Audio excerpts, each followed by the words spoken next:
Hello everyone, welcome back to my channel. So I hope you all are well and your examinations preparations are going well also. So in this video, we are now going to talk about our BSc third semester's most important topic for your subjective and objective point of view, that is Bantam and Hooker classification. Okay, so you all know कि Bantam and Hooker classification कितना ज़्यादा important है. ये आपके TGT, PGT, LT grade, आपके DSSB हो गया, UPPSC का अगर आपने बॉटनी ऑप्शनल लिया है तो वहां पर तो ये बैंथम एंड हुकर का classification is the most important topic from this semester. आपको इसे रटना ही है, याद करना ही है, समझना ही है. ओके, तो देखिए आज हम डिस्कस करेंगे एक detailed version of our Bentham and Hooker classification, जिसमें आपको एकदम एक्यूरेट ऑथेंटिक सोर्स मैं प्रोवाइड करूंगी. कंटेंट आपको मैं हिंदी एंड इंग्लिश में प्रोवाइड करूंगी और ये क्लासेस आपकी चल रही हैं under the batch Nature Nova. ठीक है, नेचर नोवा बैच मैंने आप लोगों के लिए फ्री ऑफ कॉस्ट बैच बनाया है botany and zoology BSc third semester के बच्चों के लिए. तो आई होप कि आप उन सभी क्लासेस का फायदा उठा रहे होंगे और इस फ्री ऑफ कॉस्ट बैच को इतना प्यार दीजिए, इतना प्यार दीजिए कि फिर से जब आपका फोर्थ सेमेस्टर आए तो मैं और भी ज्यादा एनर्जी से और भी ज्यादा डेडिकेशन से आप लोगों के लिए काम कर पाऊँ. ओके, तो आज हम पढ़ेंगे बैंथम एंड हुकर का क्लासिफिकेशन, इसके बाद हम पढ़ेंगे एंगुलर एंड फ्रेंटल का क्लासिफिकेशन, देन हम पढ़ेंगे हमारे एपीजी का क्लासिफिकेशन. ओके, देखो आज का जो कंटेंट होगा वो बहुत ही वंडरफुल होगा, थोड़ा टाइम टेकिंग होगा, बट आप यहाँ से जब सब चीजें पढ़ करके जाओगे, बैंथम एंड हुकर का क्लासिफिकेशन पढ़ोगे, उनकी आउटलाइन पढ़ोगे, देन आप मैरिट एंड डीमैरिट पढ़ोगे, तो सारे टॉपिक्स आपके इतने हलवा क्लियर हो जाएंगे ना कि आपको लगेगा कि बस अब यहाँ से तो जो भी क्वेश्चन आ जाए मैं तो करके आने वाला हूँ. प्लस ये जो क्वेश्चन है ये आपके 20 मार्क्स के क्वेश्चन में भी पूछा जाता है, तो सब्जेक्टिव पॉइंट ऑफ व्यू से उसे कैसे याद करना है ये भी मैं आपके साथ डिस्कस करूंगी. और फिर ऑब्वियसली हम बैंथम एंड हुकर क्लासिफिकेशन जब कंप्लीट कर लेंगे तो मैं आप लोगों को अपने कम्युनिटी टैब पे और टेलीग्राम पे कुछ क्वेश्चंस भेजूंगी जो प्रीवियसली टीजीटी पीजीटी के क्वेश्चंस या एमएससी एंट्रेंस में पूछे जा चुके हैं. ओके, तो ये वीडियो बहुत ही ज्यादा महत्वपूर्ण वीडियो है उन सभी बच्चों के लिए जो अभी बीएससी थर्ड सेमेस्टर बॉटनी में है. तो आप इस वीडियो को पूरा लास्ट तक देखिए, अपने नोट्स प्रिपेयर करिए. हिंदी इंग्लिश में नोट्स प्रोवाइडेड है तो दोनों ही बच्चे प्रिपेयर कर सकते हैं, किसी भी लैंग्वेज में आप पढ़ना चाहते हैं आप पढ़ सकते हैं. Okay, so let's start the today's topic of discussion, and yeah, don't forget to like, share and subscribe to this channel because it motivates me so much to upload more and more wonderful content for you all. And if you subscribe this channel, आपका ही भला होगा, आपके सारे topics हलवा clear हो जाएंगे आपके semester wise and आप eventually एक बहुत ही अच्छे मार्क्स के साथ अपने पेरेंट्स के सामने जाओगे और आपका एक अच्छा खासा डिग्री जो है वो अच्छे मार्क्स के साथ आपको मिल जाएगा. Okay, so let's start the today's topic. तो ये जो हमारा Bentham and Hooker classification system है ये 1862 से लेके 1883 में काफ़ी ज़्यादा प्रचलित रहा और आज भी मॉडर्न डे साइंस की अगर हम बात करें, हमारी टेक्सोनॉमी की बात करें, स्पेशली बॉटनी में, तो बैंथम एंड हुकर क्लासिफिकेशन को बहुत ही ज़्यादा एक दर्जा दिया गया है. स्टूडेंट को पढ़ाने के लिए टेक्सोनॉमिस्ट यूज़ करते हैं, तो it is quite popular. Okay, अच्छा, हम आगे बढ़ने से पहले थोड़ा सा आपके साथ ये डिस्कस कर लें कि आप जानते हैं कि अगर हम एक फ्लावर को देखें तो फ्लावर में आपको डिफरेंट पार्ट दिखाई देते हैं. एसेंशियल पार्ट्स होते हैं, नॉन एसेंशियल पार्ट्स होते हैं. तो ये सब कुछ ना मैं आपको जब हम तीनों क्लासिफिकेशन कंप्लीट कर लेंगे तो मैं आपको डिस्क्रिप्टिव टर्मिनोलॉजी की एक मतलब एक्स्ट्रा क्लास की वीडियो प्रोवाइड करूंगी जहां मैं आपको मोर देन 175 टर्म्स जो हैं उन्हें क्लियर करूंगी, क्योंकि आगे फिर हमें रननक्यूलेसी, पेपावरेसी, ब्रेसिकेसी तरह की फैमिलीज पढ़नी है तो वहां बहुत इंपॉर्टेंट हो जाएगा. ओके, बट क्योंकि हम बैंथम एंड हुकर समझने जा रहे हैं एंड मैंने आपको पहले ही पढ़ा रखा है कि Bentham and Hooker system of classification में जो सबसे ज़्यादा इंपॉर्टेंस दी गई थी वो दी गई थी फ्लोरल पार्ट्स को और कॉटिलीडॉन्स को. तो फ्लोरल पार्ट्स हम समझ लेते हैं. ओके, ठीक है, देखिए अगर हम स्टार्ट करें फ्लोरल पार्ट को समझना तो सबसे पहले जो ब्रांच से जुड़ी हुई होती है, जो एक आप देखते हो कि ये हमारा शूट सिस्टम है, तो जो ब्रांच से जुड़ी हुई रहे और वहीं से फ्लावर निकले तो इसे हम पेडिसिल कहते हैं. ठीक है, तो शूट सिस्टम से जुड़ा रहे और उस पोर्शन को हम क्या कह रहे हैं, पेडिसिल कह रहे हैं. तो अगर कोई फ्लावर में पेडिसिल है तो हम उस फ्लावर को पेडिसिलेट फ्लावर कहेंगे. अगर पेडिसिल नहीं है तो हम उसका जिक्र नहीं करेंगे. ठीक है, फिर जैसे ही आप थोड़ा सा ऊपर उठते हो तो आप देखते हो कि फ्लावर में रिसेप्टिकल्स आपको दिखाई देते हैं और ये रिसेप्टिकल्स बहुत ज़्यादा इंपॉर्टेंट इस वजह से हैं क्योंकि ये अदर फ्लोरल पार्ट्स को अपने पर होल्ड करके रखे होते हैं. तो receptacles are very important. They are like the cup जिसमें आप सारा सामान रखे जा रहे हो. ठीक है, एंड वो कप आपका होल्ड कर रहा है आपके सारे सामान को. ठीक है, फिर हम फ्लोरल ऑर्गन्स की अगर बात करें तो we have 4 parts, 4 floral organ, जो कि है हमारा stamen. Okay, let me raise it. बहुत टाइम देकर के आपको इसे समझना पड़ेगा। हम सबसे पहले स्टेमन देखते हैं, फिर पेटल्स देखते हैं, सेपल्स देखते हैं एंड पिस्टल्स देखते हैं। तो जैसे मैंने बोला कि वी हैव 2 पार्ट्स, एक एसेंशियल और एक नॉन एसेंशियल। तो नॉन एसेंशियल में we have petal and sepal, and essential में we have stamen and pistol.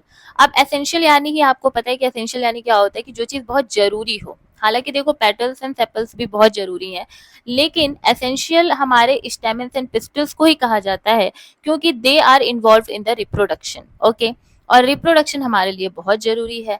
तो रिप्रोडक्शन यही कराते हैं, डेट इज वाई इन्हें हम एसेंशियल फ्लोरल पार्ट्स कहते हैं, और उनको सहायता करते हैं रिप्रोडक्शन में, सहायता जैसे पॉलिनेशन वगैरह हो गया।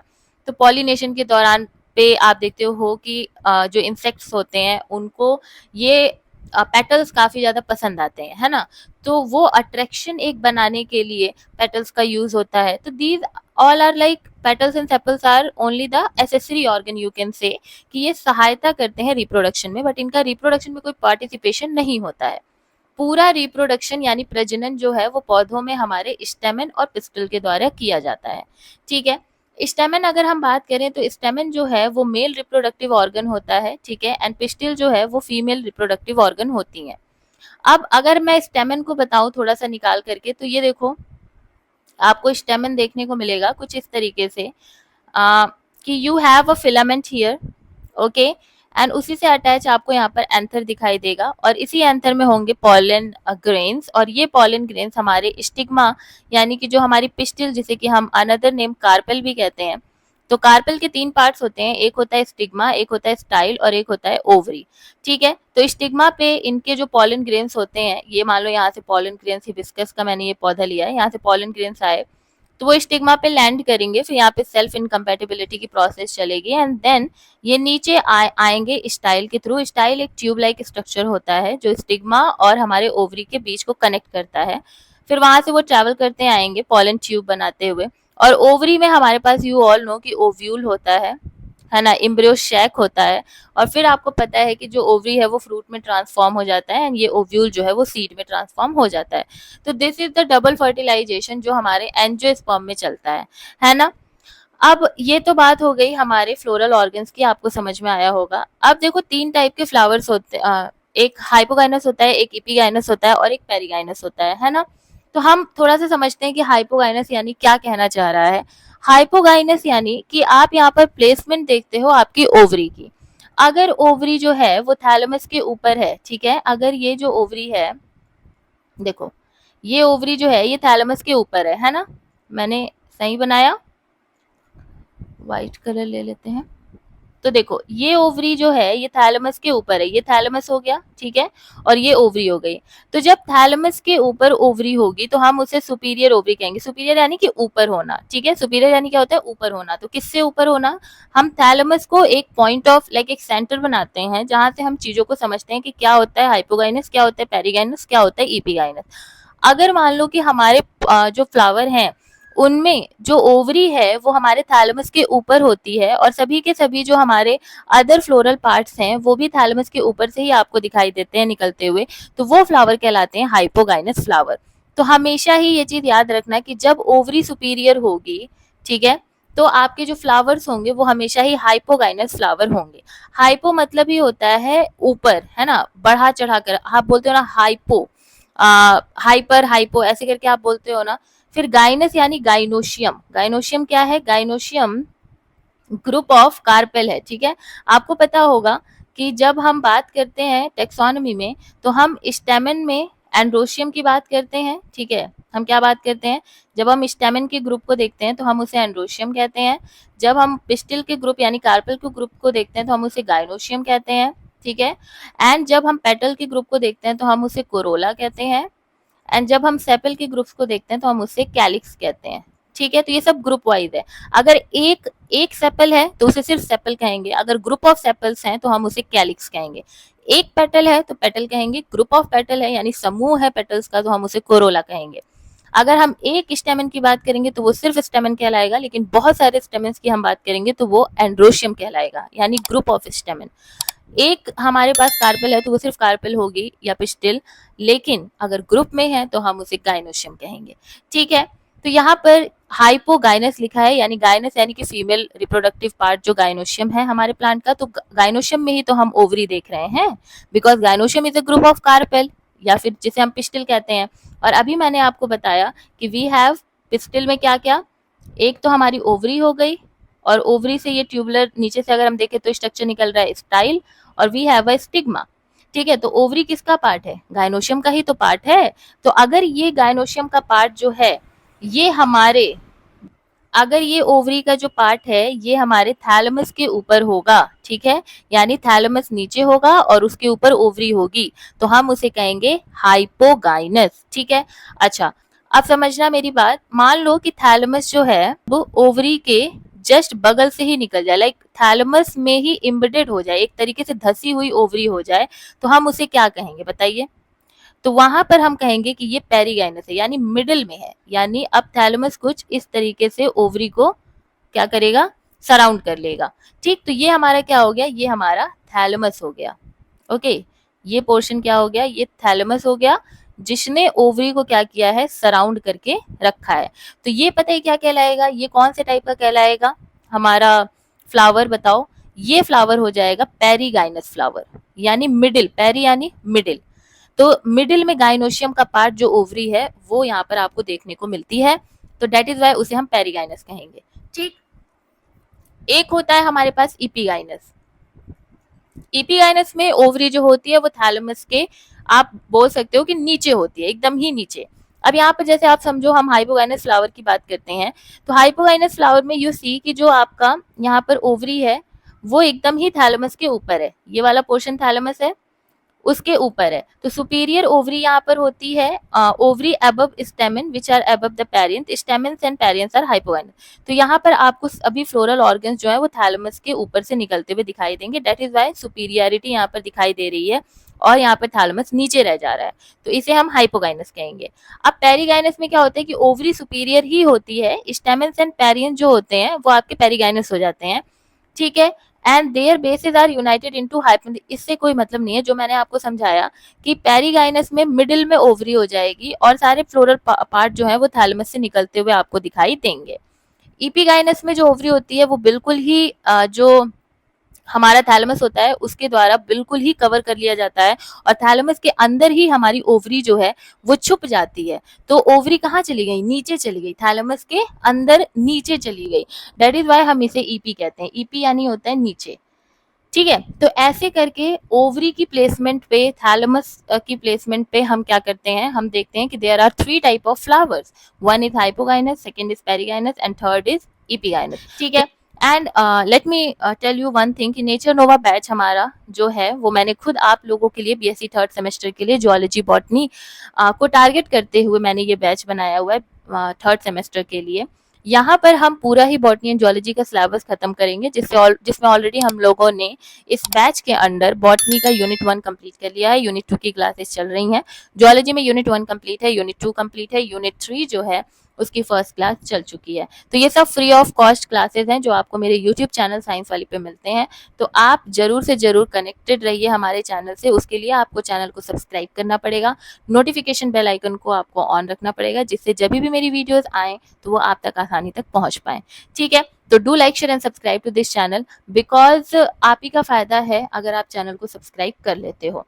तो हम लोगों ने बहुत सारी चीजें यहाँ पर पढ़ ली, हमने ये पढ़ा कि there are 2 part of the flowers, one is essential and one is non essential. Non essential का मतलब ये नहीं कि बिल्कुल ही ये खराब ही है, इसका कोई मतलब ही नहीं है, they are like accessory organ. हमने पढ़ा कि एसेंशियल में we have stamen and carpel, जिसे कि हम पिस्टिल भी कह रहे हैं, एंड हमने नॉन एसेसरी में पढ़ा सेपल्स एंड पेटल्स। जब हमने स्टेमन की बात की तो हमने बोला कि स्टेमन्स के ग्रुप को हम एंड्रोशियम कह रहे हैं और हम कार्पेल की ग्रुप को गाइनोशियम कह रहे हैं। स्टेमन जो है वो हमारे मेल सेक्स ऑर्गन है, और जो कैलिक्स हैं वो हमारे क्या है, सॉरी, जो कार्पेल है वो हमारी फीमेल सेक्स ऑर्गन है। ठीक है, then we have sepal, sepal के ग्रुप को हम क्या कहेंगे, वी हैव सेपल का ग्रुप कैलिक्स, एंड जो हमारा पेटल के ग्रुप होंगे उन्हें हम कोरोला बोलेंगे। ठीक है, so we have corolla as a group of petal, ये चीज हम लोगों ने पढ़ ली ना। ठीक है, देन हमने ये चीज पढ़ा कि जब हम कार्पेल की बात कर रहे थे तो हमने ये देखा कि कार्पेल के 3 पार्ट्स हैं। वी हैव अ ओवरी, ठीक है, एंड ओवरी है, स्टाइल है, स्टिग्मा है।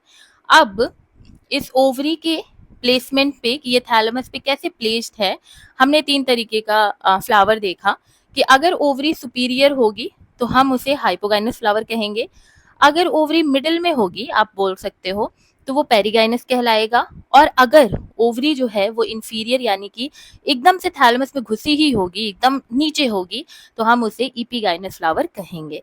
ठीक है, तो ये हमें बताना बहुत जरूरी था before like telling you the Bentham and Hooker classification, क्योंकि ये टर्म्स जानना इंपॉर्टेंट है। अब हम बात करते हैं बेंथम एंड हुकर के बारे में कि आखिर ये जो इतनी प्रचलित क्लासिफिकेशन है, वर्गीकरण है, इसको दिया किसने है, इसको बेंथम एंड हुकर ने दिया है, तो हमारा ये भी फर्ज बनता है कि हम इनके बारे में भी पढ़ें। बेंथम एंड हुकर जो थे ये बॉटनिस्ट थे, George Bentham and Joseph Dalton Hooker जो थे, ये हमारे बहुत ही पॉपुलर बॉटनिस्ट हुआ करते थे।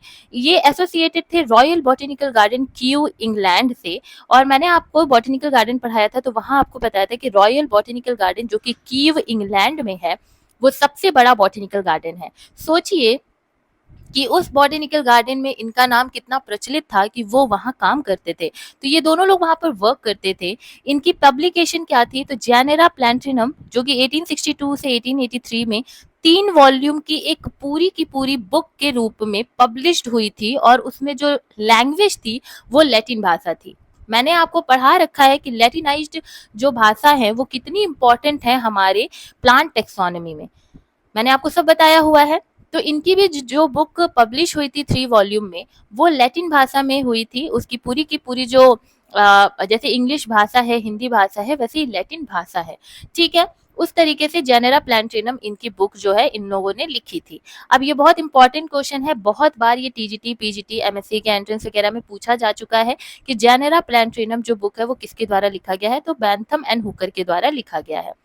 अब अगर हम बात करें कि मेजर इसमें टेक्सोनॉमिक कंट्रीब्यूशन जो था वो देखा गया कि इसमें 97,205 स्पीसीज की बात की गई इस बुक में, और अबाउट 2/3 ऑफ द बुक जो था ना वो हमारे बेंथम ने लिखा था, यानी कि सबसे ज्यादा कंट्रीब्यूशन हमारे बेंथम का था इस बुक को लिखने में।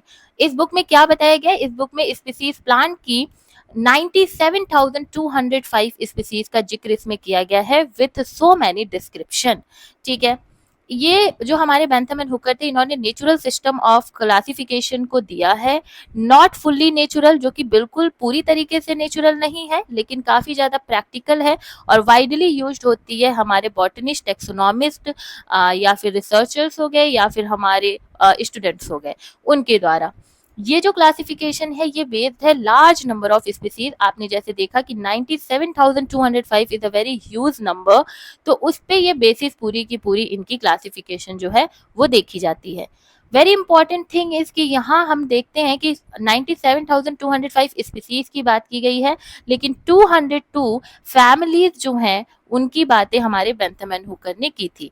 ये नंबर आपसे हर जगह पूछा जाएगा, आप देख लेना जब भी आप एग्जामिनेशन में बैठोगे किसी भी कॉम्पिटिटिव एग्जाम में, तो आपसे अगर उसमें टेक्सोनॉमी का पोर्शन है तो ये जरूर पूछा जाता है कि बेंथम एंड हुकर ने कितनी फैमिलीज के बारे में बताया था, तो 202 फैमिलीज की जिक्र जो है वो हमारे बेंथम एंड हुकर ने अपने सिस्टम ऑफ क्लासिफिकेशन में किया है। और अगर स्पीसीज की बात करें तो 97,205 स्पीसीज जो है इसका जिक्र हमारे उन फैमिलीज के अंदर हुआ है। अब मुझे इतना तो लग रहा है कि आपको ये पता होगा, हायरकियल वे में जब भी हम प्लांट का क्लासिफिकेशन करते हैं तो हम उसको करते हैं केपीसी ऑफ जीएस। ये ट्रिक बहुत ही पॉपुलर ट्रिक है जो मैंने आपको बताई है। तो केपीसी में हम यहाँ फाइलम हम एनिमल के लिए रखते हैं, डिवीजन हम क्या करते हैं, प्लांट के लिए रख देते हैं। अब समझिए कि अगर हमें किसी प्लांट का क्लासिफिकेशन करना है तो सबसे पहले हमें उसका क्लासिफिकेशन में किंगडम लिखना पड़ेगा कि वो किस किंगडम से बिलोंग कर रहा है, क्या वो प्लांट किंगडम से है या फिर वो एनिमल किंगडम से है। फिर हम डिवीजन में लिखेंगे, है ना, तो प्लांट ही लिख दिया, फिर हम डिवीजन लिखेंगे, फिर हम क्लास लिखेंगे, ये सब मैं आपको बताऊंगी कैसे लिखना है। फिर ऑर्डर लिखेंगे, फिर फैमिलीज लिखेंगे, फिर जीनस लिखेंगे, फिर स्पीसीज लिखेंगे। ये मैंने इस वजह से आपको बताया क्योंकि मुझे ये बताना था कि 200 फैमिलीज के अंडर हमने 97,205 स्पीसीज के बारे में पढ़ा है। Getting my point? अगर इसको बहुत आसानी से समझना है तो इतना समझो कि ग्रुप ऑफ स्पीसीज को हम जीनस कहते हैं, ग्रुप ऑफ जीनस को हम फैमिली कहते हैं, ग्रुप ऑफ फैमिली को हम ऑर्डर कहते हैं, ग्रुप ऑफ ऑर्डर को हम क्लास कहते हैं, ग्रुप ऑफ क्लास को हम डिवीजन कहते हैं, ग्रुप ऑफ डिवीजन को हम किंगडम कहते हैं। Getting my point? तो हमने 202 फैमिली के अंदर बैंथम एंड हुकर ने 97,205 स्पीसीज का जिक्र जो है वो अपने 3 वॉल्यूम जेनेरा प्लैंटेनम की बुक में किया है। ठीक है, take the screenshot. Then we have classification outline. तो हमारे बैंथम एंड हुकर ने किंगडम जो है स्पर्मेटोफाइटा यानी सीड प्लांट्स को डिवाइड किया है। अब सीड प्लांट्स कौन से हैं? सीड प्लांट्स में या तो आपके जिम्नोस्पर्म आएंगे या तो आपके एंजियोस्पर्म आएंगे। अब जिम्नोस्पर्म मैंने इसलिए बोला क्योंकि सीड तो इसमें भी पाया जाता है और एंजियो में भी सीड पाया जाता है ना, एस फॉर सीड। अब बात यह है कि जब हम जिम्नोस्पर्म की बात करते हैं तो इसमें नेकेड सीड पाए जाते हैं, यानी आप उन बीजों को अपने नग्न आंखों से देख सकते हो। लेकिन हम एंजियोस्पर्म की अगर हम बात करें तो उसमें ये सीड जो है वो इनक्लोज हो जाते हैं, किसके ऊपर? फ्रूट के एकदम नीचे। जैसे one of the example is your, कोई भी आप फ्रूट उठा लो, जैसे मैंगो का फ्रूट उठा लो, तो मैंगो में आप देखते हो कि सीड अंदर होती है, गुठली अंदर होती है जिसे आप सीड कह रहे होते हो, और पूरी तरीके से जो मैंगो है वो फ्रूट जो है उसने इस सीड को क्या है? घेरा हुआ है ना, इस तरीके से है। तो ये सीड आप देख नहीं पा रहे हो जब तक कि आप इस फ्रूट को खाओगे नहीं, इस फ्रूट को हटाओगे नहीं, आप सीड को नहीं देख पा रहे हो। तो आप अपनी नग्न आंखों यानी अपनी खुली आंखों से सीड को तब तक नहीं देख पाओगे जब तक कि आप उस फ्रूट को हटाओगे नहीं। तो ऐसे जो हमारे फ्रूट्स होते हैं वो हमारे एंजियोस्पर्म में देखने को मिलते हैं। लेकिन वहीं अगर हम जिम्नोस्पर्म की बात करें तो यहाँ पर सभी के सभी जो सीड्स होते हैं, जो बीज होते हैं, उनको आप अपनी खुली आंखों से देख सकते हो। वहां पर कोई भी फ्रूट वगैरह या फ्लावर वगैरह नहीं होता है। ठीक है, ओके। नाउ हमने जब बात की सीड की सीड प्लांट्स की, इन्होंने बात की स्पर्मेटोफाइटा की, तो बहुत ज्यादा बेसिस ऑफ क्लासिफिकेशन इन्होंने एंजियोस्पर्म को ही बनाया था। जिम्नोस्पर्म को बिल्कुल ना के समान इन्होंने यूज किया है बैंथम एंड हुकर ने। इनका बेसिस एक सेंटर जो था वो एंजियोस्पर्म को क्लासिफाई करना ही था। तो इन्होंने क्या किया? इन्होंने डिवाइड किया डाइकोटिलीडॉनी, जिम्नोस्पर्मी एंड मोनोकोटिलीडॉनी में अपना एक आउटलाइन दिया। यानी कि इन्होंने सबसे पहले क्या किया? इन दोनों ने स्पर्मेटोफाइटा को इन लोगों ने डाइकोटिलीडॉन, जिम्नोस्पर्म एंड मोनोकोटिलीडॉन में क्या कर दिया? क्लासिफाई कर दिया। ठीक है, फिर फर्दर इन्होंने डाइकोटिलीडॉन्स को क्लासिफाई किया, जिम्नो को क्लासिफाई किया, मोनो को क्लासिफाई किया। लेकिन मेरा कहना आपसे ये है कि जब इन्होंने जिम्नो का क्लासिफिकेशन किया तो एकदम ना के समान ये क्लासिफिकेशन रहा। आप जब ये क्लासिफिकेशन अभी पढ़ोगे आगे तो आपको समझ जाएगा कि जिम्नो का तो कहीं जिक्र ही नहीं है। तो बेसिकली ये जो डाइकोटिलीडॉन एंड मोनोकोटिलीडॉन है ये हमारे पार्ट हैं एंजियोस्पर्म के। ठीक है, मोनो और डाई। तो हम देखते ये हैं कि बैंथम एंड हुकर ने जो क्लासिफिकेशन दिया है वो एंजियोस्पर्म को ही बेसिस मान करके दिया है। जिम्नो का काफी रोल इसमें नहीं है। हालांकि स्पर्मेटोफाइटा यानी सीड प्लांट का क्लासिफिकेशन इन्होंने कह दिया, लेकिन बात उसमें सिर्फ एंजियो की सबसे ज्यादा हुई है। ठीक है, अब हम बात करते हैं कि हर एक जो ग्रुप है वो डिवाइडेड है कोहॉर्ट में। मॉडर्न डे में हम उसे ऑर्डर कहते हैं। जैसे मैंने आपको बोला कि क्लासिफिकेशन में हमें क्या देखने को मिला? KPC of GS. तो हम यहाँ बोल रहे हैं कि यहाँ ऑर्डर है कि क्लास के बाद ऑर्डर आएगा। तो हमारे बैंथम एंड हुकर ने इसको ऑर्डर ना बोल करके इसको पता है क्या बोला? इसको बोला कोहॉर्ट, जो कि अभी हम इस कोहॉर्ट को ऑर्डर मान करके चलते हैं। तो उस टाइम पे कोहॉर्ट शब्द का यूज हमारे बैंथम एंड हुकर ने किया था ऑर्डर के रूप में। वो ऑर्डर ही बता रहे थे, जो आज हम ऑर्डर बोलते हैं वो उसी टाइम वो बता रहे थे, लेकिन उन्होंने कोहॉर्ट वर्ड बोला था। ठीक है, तो ये भी आपसे पूछा जाता है कि कोहॉर्ट जो है ये किसके क्लासिफिकेशन में आपको यूज होते हुए दिखाई दिया, या कोहॉर्ट जो है वो इक्विवेलेंट किसके है? तो ऑर्डर की इक्विवेलेंट है। ठीक है, देन जो ईच कोहॉर्ट है वो आगे चल करके, देखो ऑर्डर भी फैमिली में आगे चल करके डिवाइड है, तो वैसे ही जो कोहॉर्ट क्योंकि इक्विवेलेंट है हमारे ऑर्डर के, तो वो आगे चल करके इसी फैमिली में क्या हो जाएगी? डिवाइड हो जाएगी। तो ये हमारा एक क्लासिफिकेशन का आउटलाइन था जो बैंथम एंड हुकर ने दिया है। Take the screenshot. देन जैसा कि मैंने आपको बताया स्पर्मेटोफाइटा। अब स्पर्मेटोफाइटा सीड प्लांट्स होते हैं जिन्हें हम फेनरोगेम्स भी कहते हैं। दो टर्म्स आपको देखना है, एक आपने देखा फेनरोगेम्स जिसे कि हम सीड प्लांट्स कह रहे हैं, और एक हम देखते हैं क्रिप्टोगेम्स। ठीक है, तो हमारे क्रिप्टो गेम्स में पता है क्या क्या आ जाते हैं, हमारे जो एल्गी हो गई, ब्रायो हो गई, चैरिडो हो गए, दे आर क्रिप्टो गेम्स। फैनरो में क्या आ जाएगा, हमारे जिम्नोस्पर्म एंड हमारे एंजियोस्पर्म। तो ये चीज आपको याद रखना है कि फैनरो गेम एंड क्रिप्टो गेम्स क्या होते हैं। फैनरो गेम सीड प्लांट्स होते हैं, crypto games non seed plant होते हैं, ठीक है। तो फैनरो गेम को हम एक अनदर नेम में क्या बोल सकते हैं, स्पर्मेटोफाइटा, ठीक है, क्योंकि स्पर्मा, स्पर्मा यानी आप बोल सकते हो सीड। तो फैनरो गेम्स का ही एक और नाम है स्पर्मेटोफाइटा। तो फैनरो गेम्स को डिवाइड किया हमारे बेंथम एंड हुकर ने 3 क्लासेस में, ठीक है। तो डिवाइड किया 3 क्लासेस में, उन क्लासेस का नाम मैंने आपको बता रखा है कि फैनरो गेम जो है वो डिवाइड हो गया डाइकोटिलीडॉन, जिम्नोस्पर्म एंड मोनोकोटिलीडॉन में। तो ये जो डाइकोटिलीडॉन, जिम्नोस्पर्म एंड मोनोकोटिलीडॉन है, ये आपको याद रखना है कि ये क्लासेस हैं, ठीक है। बार बार याद रखो केपीसी ऑफ। तो ये डी जो है डिवीजन, डिवीजन हमारा फैनरो गेम्स हो जाता है, ठीक है। तो डिवीजन फैनरो गेम्स आप बोलोगे कि डिवीजन फैनरो गेम्स को class 1 dicotyledon, class 2 gymnosperm and class 3 monocotyledon में हमारे बेंथम एंड हुकर ने क्लासिफाई कर दिया, ठीक है। अब ये इनका एक आउटलाइन पूरा का पूरा जो बेसिस है वो समझ लो कि हमारे प्लांट किंगडम को बेंथम एंड हुकर ने क्रिप्टोगैमिया एंड फैनोरोगेमिया के रूप में देखा। क्रिप्टोगैमिया ऐसे प्लांट जो फ्लावर नहीं उत्पन्न करते हैं, उनमें कोई भी फ्लावर आपको देखने को नहीं मिलता है। फैनोरोगेमिया में फ फॉर फैनोरोगेमिया आप ऐसे याद कर सकते हो, फ फॉर फ्लावर। तो ये फ्लावरिंग प्लांट्स को इन्होंने आगे चल करके क्लास डाइकोटिलीडॉन, जिम्नोस्पर्मी एंड मोनोकोटिलीडॉन में आगे डिवाइड किया। तो हमने देखा प्लांट किंगडम, किंगडम क्या है, प्लांट, ठीक है, प्लांट ही है। फिर हमने डिवीजन क्या देखा, फैनरोगेमिया है कि क्रिप्टोगेमिया है, तो हमने देखा कि फैनरोगेमिया है, ठीक है। फिर हम के पीसी क्लास क्या आ जाएगा, क्या डाइकोटिलीडॉन है, क्या जिम्नो है, क्या मोनो है। तो मान लो कि हम डाइकोटिलीडॉन लिख देते हैं। फिर ऑर्डर जो कि उस टाइम पे कोहॉर्ट था। तो अब यहाँ पर बहुत इंटरेस्टिंग बात यह है कि जब क्लास डाइकोटिलीडॉन बना तो उसके बाद हमें सब क्लास में भी क्लासिफिकेशंस दिखे। डाइकोटिलीडॉन को 3 सब क्लासेस में बांटा गया, जिसका नाम है पॉलीपिटाली, गैमोपिटाली, मोनोक्लेमाइडी, ठीक है। और फिर इन सब क्लासेस के बाद आपको सीरीज दिखेगी कि सीरीज थैलेमीफ्लोरी है कि डिस्कीफ्लोरी है कि कैल्सीफ्लोरी है, ठीक है। मान लो हमने सब क्लास में पॉलीपिटाली लिख दिया। पॉलीपिटाली में कौन सी सीरीज है, 3 सीरीज होती हैं, थैलेमीफ्लोरी, डिस्कीफ्लोरी, कैल्कीफ्लोरी। तो मान लो कि हमने यहाँ पर थैलेमीफ्लोरी लिख दिया। फिर अब सीरीज के बाद आप लिखोगे ऑर्डर, जो कि उस टाइम पे कोहॉर्ट बोला जाता था। अब इस ऑर्डर में मान लो कि हम रेनेल ऑर्डर ले रहे हैं, जो कि रेननक्यूलेसी फैमिली की है। अब ऑर्डर के बाद वी हैव फैमिली, जिसकी फैमिली हो जाएगी रेननक्यूलेसी।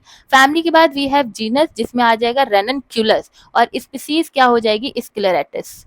तो रेननक्यूलस स्क्लेरेटिस का ये पूरा मैंने खानदान आपको बता दिया।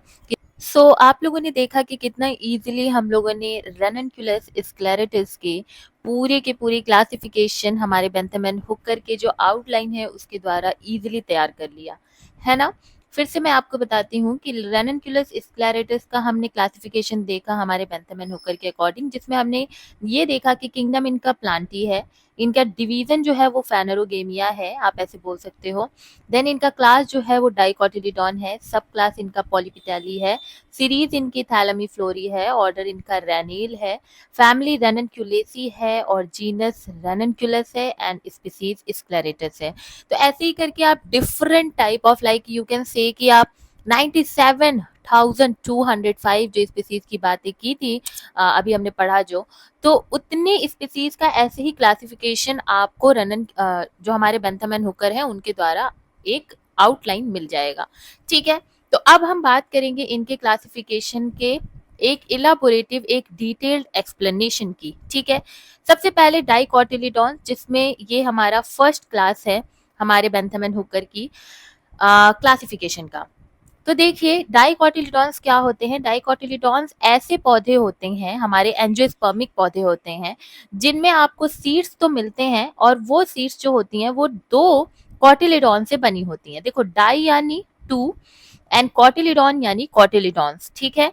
तो 2 बीज पत्र यहाँ पर आपको देखने को मिलेंगे, ये बहुत इंपॉर्टेंट है और बहुत इजी भी है। डाई यानी 2 और कोटिलीडॉन यानी आपका कोटिलीडॉन। तो 2 बीज पत्र आपको इस पूरे के पूरे फैमिली, इस पूरे के पूरे क्लास के जितने भी आपको प्लांट दिखेंगे, सब में क्या होगा, 2 बीज पत्र वाले बीज होंगे, ठीक है। कैसे बीज, देखो this is one cotyledon, this is second cotyledon. Getting my point? एक कॉटिलीडॉन ऐसे होगा, एक कॉटिलीडॉन ऐसे होगा। जैसे आप बीन आपने देखा है, बीन को तोड़ लो तो एक ऐसे बाहर निकल जाता है, एक ऐसे दूसरी साइड हो जाता। तो दो बीज पत्र होने चाहिए, तो दो कॉटिलीडॉन वाले डाइकॉटिलीडॉन्स में। सेकेंडली, जितने भी डाइकॉटिलीडॉन्स के फ्लावर्स होंगे वो सभी के सभी या तो पेंटामेरस होंगे या तो टेट्रामेरस होंगे, यानी उनमें जो पेटल्स होंगी वो या तो 5 होंगी या तो 4। यहाँ देखो 1 2 3 4 5। तो ऐसे करके अगर 5 आप देख रहे हो कि पेटल्स है, तो आप 5 पेटल्स देखते ही समझ जाना कि ये तो हमारा क्या है भाई, ये तो डाइकॉटिलीडॉन है। या फिर अगर 4 पेटल्स भी होंगे तो भी आप जान जाना कि ये तो भाई डाइकॉटिलीडॉन है। ठीक है। फिर जितने भी हमारे डाइकॉटिलीडॉन्स के पौधे हैं उनमें आपको जो रूट सिस्टम है वो टैप रूट सिस्टम देखने को मिलेगा।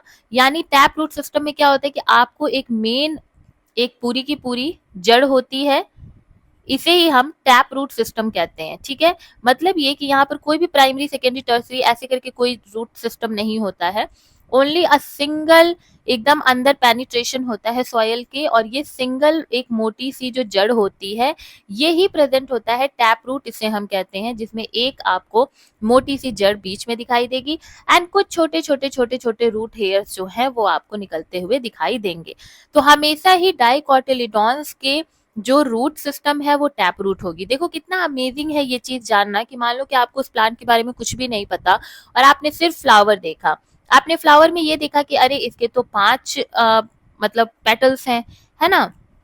तो ये 5 पेटल्स, देखो ये 5 पेटल्स हैं, तो ये 5 पेटल्स हॉर्ल में भी हो सकते हैं, यानी कि ये हो सकता है कि एक एक लेयर लग जाए पेटल्स की 5 की, फिर दूसरी लेयर भी 5 की लग जाए, तो डिफरेंट अरेंजमेंट हो सकता है। लेकिन जैसे आपने ये देखा कि 5 पेटल है तो अरे वाह ये तो डाइकॉटिलीडॉन का है, आपके दिमाग में आया कि अच्छा अगर ये डाइकॉटिलीडॉन है तो आप बिना उस प्लांट को उखाड़े, बिना उसे डैमेज किए आप जान जाओगे कि ये प्लांट अगर डाइकॉटिलीडॉन है तो इसका टैप रूट सिस्टम ही होगा। इसी तरीके से हम निरीक्षण करते हैं, इसी तरीके से हम फील्ड वर्क करते हैं। ऐसा नहीं है कि हम हर पौधे का रूट देखने के लिए जड़ उखाड़ रहे हैं, उसको जड़ से उखाड़ रहे हैं, नहीं। हमको बेंथामैन हुकर ने बताया है कि अगर हमारे जो प्लांट्स हैं अगर वो डाइकॉटिलीडॉन है तो उनके जो रूट सिस्टम होंगे वो रूट टैप रूट होगा, और जो हमारा मोनोकॉटिलीडॉन है तो उसका कंट्रास्टिंग एडवेंटिशियस रूट आपको देखने को मिलेगा। Getting my point? नाउ फिर मान लो कि आपने फ्लावर देख लिया, आपको फ्लावर से नहीं समझ आ रहा है, तो आप क्या देखोगे, आप लीफ देखोगे उस पौधे की। अब उस लीफ में अगर आपको रेटिकुलेट विनेशन दिखाई देती है, यानी कि उस लीफ में अगर आपको नेट लाइक स्ट्रक्चर दिखाई देता है, जाले नुमा स्ट्रक्चर आपको दिखाई देता है, तो इसे आप कहते हो रेटिकुलेट विनेशन। और ये बहुत ही इंपॉर्टेंट कैरेक्टरिस्टिक है हमारे डाइकॉटिलीडॉन्स का। इसको कैसे याद रखना है, डॉक्टर याद रख लेना। डॉक्टर में आपका डी जो है वो डाइकॉटिलीडॉन एंड आर जो है वो रेटिकुलेट विनेशन। तो हमने क्या क्या पढ़ा, देखो हमने ये पढ़ा कि डाइकॉटिलीडॉन में जो लीव्स होती हैं, सबसे पहले आप जाओ और उसका लीफ सिस्टम ही देख लो।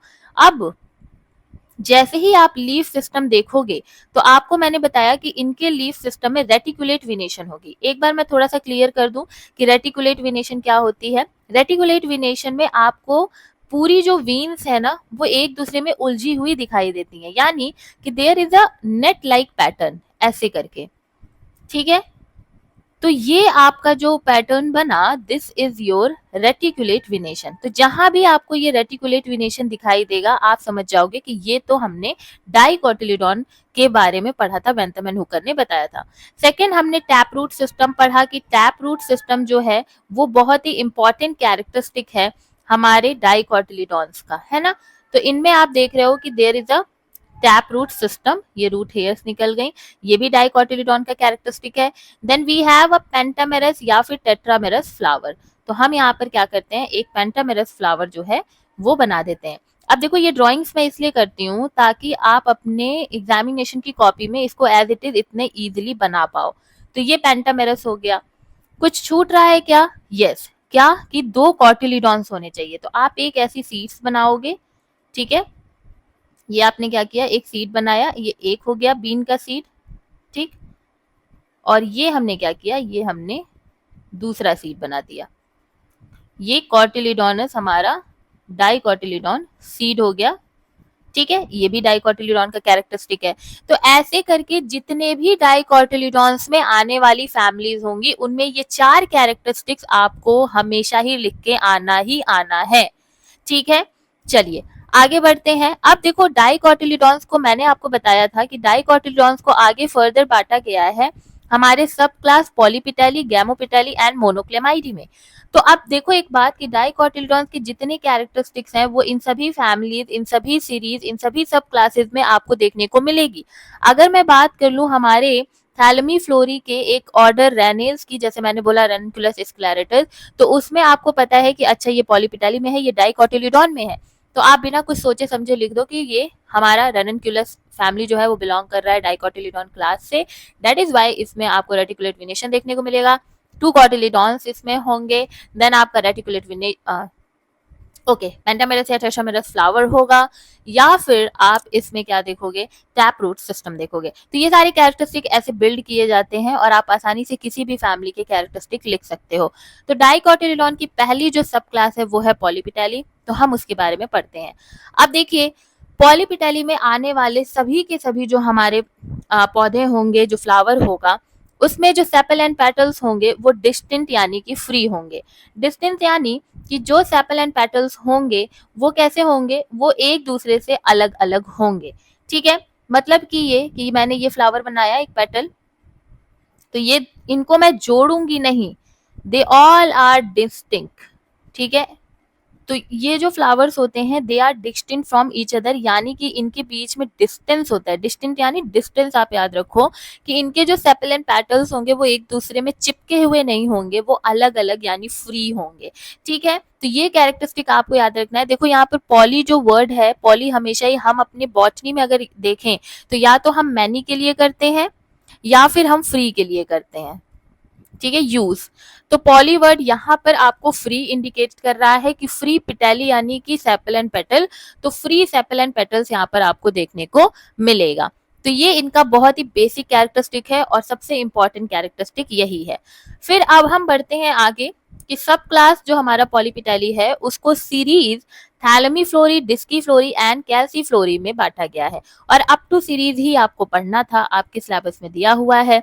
ठीक है, अब देखिए जो हमारा थैलमी फ्लोरी सीरीज 1 है उसके क्या कैरेक्टरिस्टिक हैं कि थैलमी फ्लोरी के जितने भी फ्लावर्स होंगे वो हाइपोगाइनस होंगे। प्रीवियसली मैंने ये सारी चीजें डिस्कस इसीलिए की क्योंकि यहाँ पे ये काम आएगा। तो फ्लावर्स अगर हाइपोगाइनस है तो कैन यू टेल मी कि फ्लावर हाइपोगाइनस कैसे बना, क्योंकि जो ओवरी की प्लेसमेंट होगी वो कैसी होगी, वो सुपीरियर होगी, है ना। तो आपको ये चीज पता चल गया कि थैलमी फ्लोरी में जो हाइपोगाइनस फ्लावर है तो उसकी ओवरी जो है वो सुपीरियर होगी। थैलमी फ्लोरी में जितने भी आपके फ्लावर्स होंगे उन सभी में स्टेमेंस मैनी यानी बहुत ज्यादा पाए जाएंगे, और यहाँ पर किसी भी तरीके का डिस्क नहीं प्रेजेंट होगा। ठीक है, थैलमी फ्लोरी में आपको समझ में आया कि फ्लावर्स कैसे हैं, हाइपोगाइनस है यानी ओवरी सुपीरियर होगी, स्टेमेंस बहुत सारे होंगे और डिस्क यहाँ पे एब्सेंट होगा। नाउ अब हमारा सेकंड डिस्की फ्लोरी है। डिस्की फ्लोरी सीरीज में आपको जो फ्लावर्स हैं वो हाइपोगाइनस अगेन दिखाई देंगे, लेकिन यहाँ पर डिस्क जो है वो आपकी ओवरी के नीचे प्रेजेंट होगा। जो फ्लावर होगा ना उसका जो ओवरी है उसके नीचे एक डिस्क प्रेजेंट होगा, तो ऐसे फ्लावर को हम लोग डिस्की फ्लोरी जो सीरीज है उसमें रखते हैं। ठीक, then we have a third calyciflorae. Calyciflorae नाम जो है ना ये इंडिकेट कर रहा है पेरीगाइनस या इपीगाइनस। तो बहुत ईजी हो जाता है कि आप देखो ये दो जो है, ठीक है, ये इनमें ओवरी सुपीरियर हो रही है। ठीक है, तो ओवरी सुपीरियर इन दोनों में है और एक लास्ट जो सीरीज है उसमें ओवरी जो है वो इंफीरियर हो जा रही है। फिर आप जैसे ही आगे अभी पॉलीपिटेली के बाद गैमोपिटेली में बढ़ोगे ना, तो वहां जो पहला इनका सीरीज होगा गैमोपिटेली का, वहां पे भी ओवरी जो है वो इंफीरियर होना स्टार्ट कर देगी। तो ऐसे आप लाइन वाइज याद करोगे तो आपको समझ आ जाएगा और बहुत आसानी से आप सारे कैरेक्टरिस्टिक याद कर लोगे। मुझे ये सब कुछ मुंह जुबानी याद है क्योंकि लिटरली मैंने इसी तरीके से याद किया है। ठीक है, चलिए तो हमने क्या क्या पढ़ा, हमने ये पढ़ा कि पॉलीपिटेली के सेपल एंड पेटल्स डिस्टिंक्ट होते हैं, जो पेटल्स होता है वो फ्री होता है। देन थैलमी फ्लोरी जो है जो कि इसकी सीरीज 1 है उसमें हाइपोगाइनस फ्लावर होता है, स्टेमन बहुत सारे होते हैं, डिस्क किसी तरीके का नहीं होता है। डिस्की फ्लोरी में हाइपोगाइनस फ्लावर होते हैं लेकिन डिस्क प्रेजेंट होता है ओवरी के नीचे। कैल्सीफ्लोरी में यहाँ पर आपको जो फ्लावर्स होते हैं वो इपिगाइनस या पेरिगाइनस दिखाई दे रहे हैं, यानी कि ओवरी जो है यहाँ पर इंफीरियर हो जाएगी। ओके, देन फर्दर मोर जो हमारा थैलेमीफ्लोरी सीरीज है वो ऑर्डर 6 ऑर्डर्स में इनको बांटा गया है थैलेमीफ्लोरी को, ठीक है। तो 6 ऑर्डर्स हैं इनमें, रेनेल्स, पेराइटेल्स, पॉलीगोनियल्स, कैरोफिलिनी, गटीफेरेल्स एंड मालवेल्स। ये इनके ऑर्डर्स हैं जो थैलेमीफ्लोरी में है। आपको देखो ये ऑर्डर्स याद करने की जरूरत नहीं है, ठीक है। बट जब आप एमएससी में जाओगे और जब आप एक आउटलाइन बेंथम एंड हुकर का याद करना चाहोगे तो वहां पर इन ऑर्डर्स की जरूरत पड़ने लगती है, अगर आपको किसी फैमिली को अच्छे तरीके से डिस्क्रिप्टिव वे में लिखना है। तो अगर आपको ये नहीं याद हो रहा होगा, ये आउटलाइन नहीं याद हो रहा है, तो मेरी बहुत ही एक पॉपुलर वीडियो है जो बच्चों के द्वारा बहुत पसंद की गई है, आई थिंक 1.5 लाख से ऊपर बच्चों ने उसे देखा है। तो वो मैंने वहां पे ट्रिक बताई है कि आप बेंथम एंड हुकर के सीरीज को और आप ऑर्डर्स को कैसे अच्छे से याद कर सकते हो, पूरा एक आउटलाइन। तो उस वीडियो को आप देख लेना, आपको सब कुछ तैयार हो जाएगा, ठीक है।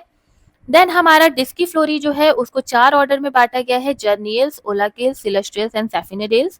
देन हमारी कैल्सीफ्लोरी जो सीरीज है उसको 5 ऑर्डर में बांटा गया है, रोजेल्स, मिट्रिल्स, पैसीफ्लोरल्स, विस्किडोल्स एंड अम्बलेल्स, ठीक है। तो ये सारे आपके बात हो गई पॉलीपिटेली की। Now take the screenshot. Now let's talk about our second subclass, that is Gamopiteli from our class 1 dicotyledon। तो पहले हमने पॉलीपिटेली पढ़ लिया, अब हम गैमोपिटेली पढ़ रहे हैं। गैमो यानी होता है फ्यूज या फिर यूनाइटेड। ये टर्म आपको बहुत अच्छे से याद रखना है क्योंकि इन्हीं पे सारी चीजें जो है ना वो बेसिस है। पॉलीपिटेली में हमने क्या पढ़ा कि पॉलीपिटेली में देयर इज फ्री पेटल्स, ठीक है। यही डिफरेंस था कि आप सेपल एंड पेटल को पहचान ले रहे हो कि कैसे सेपल एंड पेटल्स हैं, यू कैन डिफरेंशिएट कि कौन सा सेपल है कौन सा पेटल है। वो पॉलीपिटेली में भी था, गैमोपिटेली में भी सेम है, यू कैन डिफरेंशिएट हियर कि कौन सा सेपल्स हैं कौन से पेटल्स हैं। But only one thing which is different from polypetalae is कि यहाँ पर जितने भी पेटल्स होंगे हमारे गैमोपिटेली में वो सभी के सभी यूनाइटेड होंगे, यानी कि वो फ्यूज होंगे। यहाँ दिक्कत ये होने लगेगी कि आप पेटल्स देखोगे ना तो पेटल्स एक दूसरे से चिपके होंगे। अगर आप एक पेटल को उखाड़ना चाहोगे ना, यानी आप एक पेटल को उसमें से निकालना चाहोगे, तो उसके साथ साथ दूसरी या तीसरी पेटल्स भी आकर के फट जाएंगी और वो नहीं निकल पाएगा। लेकिन पॉलीपिटेली में अगर आप एक पेटल निकालोगे तो 4 पेटल्स जो होंगे ना वो आसानी से वहीं पर लगे रहेंगे। तो इस तरीके से आप डिफरेंशिएट कर सकते हो कि कौन सा गैमोपिटेली है कौन सा पॉलीपिटेली है। गैमोपिटेली में आपको बस इतना याद रखना है कि पेटल्स जो होंगे वो फ्यूज होंगे, पॉलीपिटेली में पेटल्स जो होंगे वो आपके फ्री होंगे, ठीक है। Now there are 3 series in our Gamopiteli। Gamopiteli में 3 सीरीज कौन कौन सी हैं? The very first is your inferi, the second one is your heteromeri and the third one is your bicarpellate। तो इनके कैरेक्टरिस्टिक की बात करें तो इनफेरी में जितने भी फ्लावर्स होंगे उन सभी में ओवरी जो है वो इंफीरियर होगी, और अगर ओवरी इंफीरियर है तो फ्लावर कैसा होगा? वेरी गुड, इपिगाइनस होगा, ठीक है।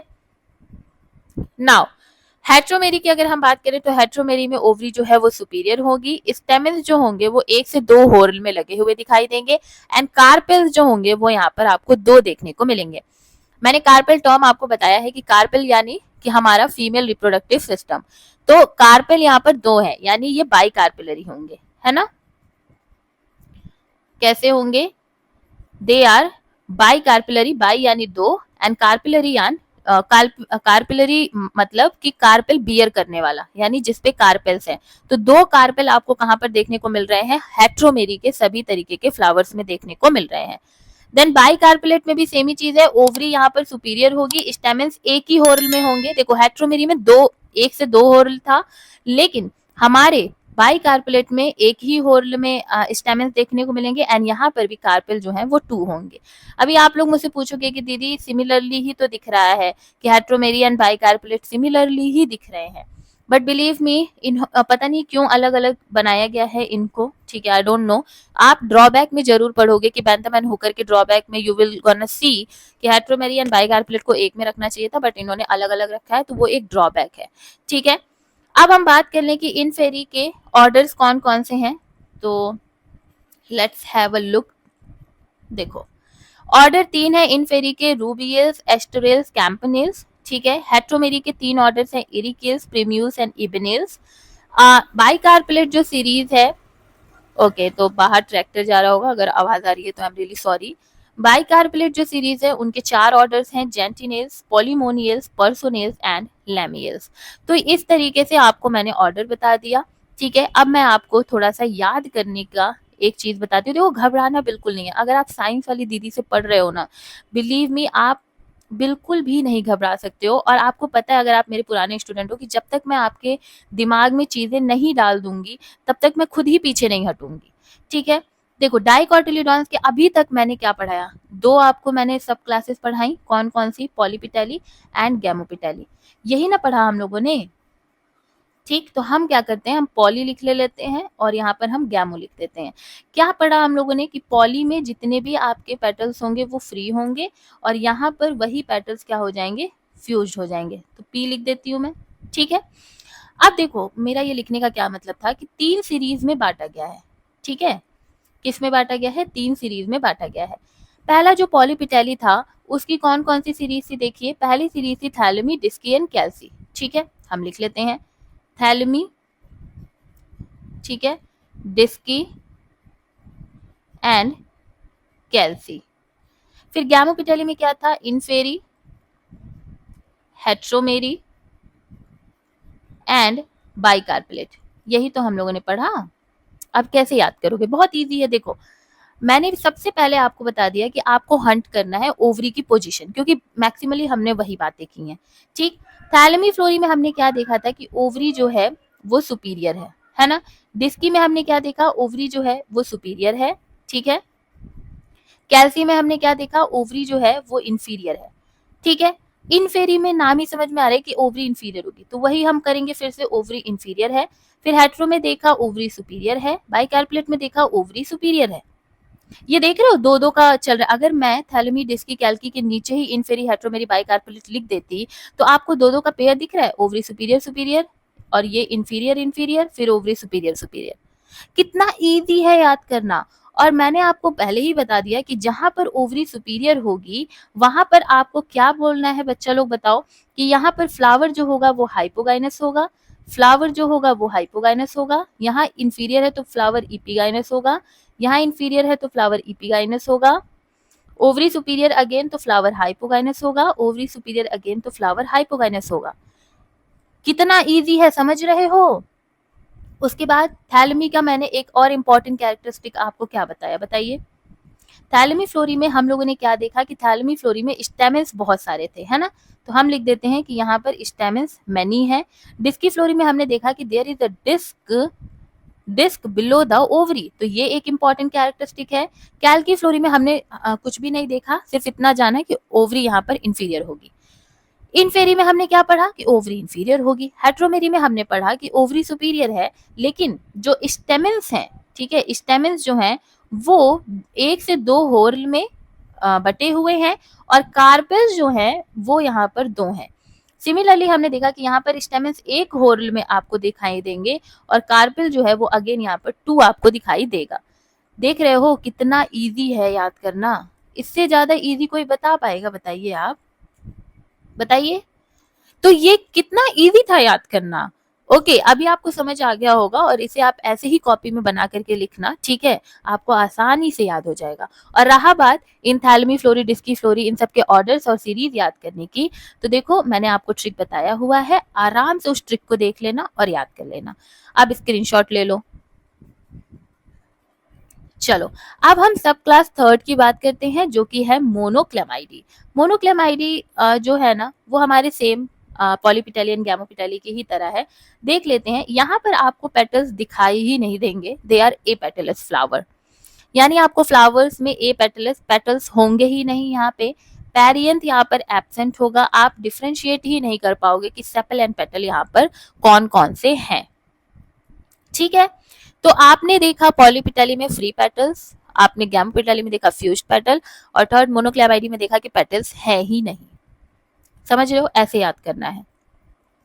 आपने देखा कि पॉलीपिटेली एंड गैमोपिटेली में you can differentiate in between the stem sepal and petal, but यहाँ पर मोनोक्लेमाइडी में आप सेपल एंड पेटल में डिस्टिंक्ट यानी डिफरेंशिएशन नहीं पता कर पाओगे कि कौन से सेपल्स हैं एंड कौन से पेटल्स हैं, ठीक है। सीरीज कौन कौन सी है मोनोक्लेमाइडी की, तो पहली सीरीज है curvembryae, multiovulatae aquaticae, multiovulatae terrestres, microembryae, daphnales, achlamydosporeae, unisexuales and ordines anomali. ठीक है, अब इनके कैरेक्टरिस्टिक्स की अगर मैं बात करूं तो कर्वी इम्ब्रियो नाम से समझ में आ रहा है कि जो इम्ब्रियो है वो कर्व होगा, यानी कॉइल्ड वे में आपको देखने को मिलेगा। ओव्यूल जो है यहाँ पर यूजुअली आपको 1 दिखाई देंगे। मल्टी ओव्यूलेट एक्वेटिक्स में जितने भी प्लांट्स होंगे वो सभी एक्वेटिक प्लांट्स होंगे, नाम से ही समझ में आ रहा है एक्वेटिका यानी एक्वेटिक, ऐसे प्लांट जो जलीय होंगे, और बहुत सारे आपको ओव्यूल्स देखने को मिलेंगे। कंट्रास्टिंगली मल्टी ओव्यूलेट टेरेस्ट्रिस के जितने भी प्लांट्स होंगे वो टेरेस्ट्रियल होंगे, यानी भूमि पे वो उत्पादन कर रहे होंगे, और इनमें भी मैनी ओव्यूल्स आपको देखने को मिलेगा। माइक्रो इम्ब्रियो बहुत इजीली आप याद कर सकते हो, इम्ब्री यानी कि इम्ब्रियो एंड माइक्रो यानी कि माइन्यूट यानी छोटा। तो इनमें जितने भी फ्लावर्स होंगे उन सभी के फ्लावर्स के जो इम्ब्रियो बनेंगे वो आपके बहुत ही ज्यादा माइन्यूट यानी छोटे होंगे। डेफनेल्स का कैरेक्टरिस्टिक ये है कि यहाँ पर कार्पेल 1 होगा और ओव्यूल भी 1 होगा। ठीक है, यानी कि we have 1 single carpel, the female reproductive organ, and we have 1 ovule here. Okay, एक कार्पेल है तो एक ही ओव्यूल होगा।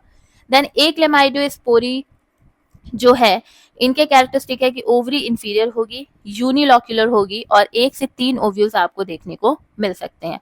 ओवरी इंफीरियर है तो फ्लावर इपिगाइनस। यूनिसेक्सुअल्स नाम बता रहा है कि फ्लावर्स जितने भी होंगे वो यूनिसेक्सुअल होंगे।